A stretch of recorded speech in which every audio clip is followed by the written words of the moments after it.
UP के बहराइच जिले के महाराजगंज में मूर्ति विसर्जन जुलूस के दौरान डीजे के तनाजे पर फायरिंग के नतीजे में गोपाल मिश्रा को गोली मारकर कत्ल कर दिया गया। पुलिस ने अहम मुश्तबा अफराद सरफराज और तालिब को इनकाउंटर के बाद गिरफ्तार कर लिया, जो मुबैना तौर पर नेपाल फरार होने का मंसूबा बना रहे थे।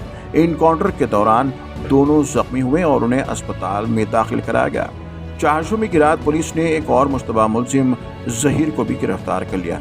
इस केस में अब तक 57 अफराद को हिरासत में लिया जा चुका है। पुलिस ने बताया कि राम गोपाल की मौत गोली लगने से हुई, जिसकी तस्दीक पोस्टमार्टम रिपोर्ट में हो चुकी है। तहकीकात के दौरान इंकशाफ हुआ कि राम गोपाल पर फायरिंग मुबैना तौर पर अब्दुल हमीद के घर से की गई, जिसके नेपाल से गहरे ताल्लुकात हैं। पुलिस और तफ्तीशी एजेंसियां मजीद मुलजमान की तलाश में छापे मार रही हैं, जबकि इलाके में हालात कशीदा है मगर काबू में बताए जा रहे हैं।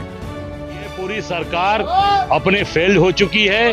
पूरी सरकार फेल हो चुकी और सरकार अपनी कमियों को छिपाने के लिए ये फर्जी इनकाउंटर और फर्जी हत्याएं करा रही है। देखिए, उत्तर प्रदेश में कानून व्यवस्था का बुरा हाल है। उत्तर प्रदेश में कानून व्यवस्था पूरी तरह से ध्वस्त हो चुकी है। उत्तर प्रदेश में कानून व्यवस्था ने दम तोड़ दिया। उत्तर प्रदेश में इतना भीतर घात है, बीजेपी में इतना योगी जी की कुर्सी खतरे में है और डावाडोल स्थिति है कि वो उसी को बचाने में लगे हुए हैं। उत्तर प्रदेश में फर्जी एनकाउंटरों की एक लिस्ट है, चाहे वो विकास दुबे हो, चाहे अभी वो यादव जी का वो, अब इस तरह की बातें।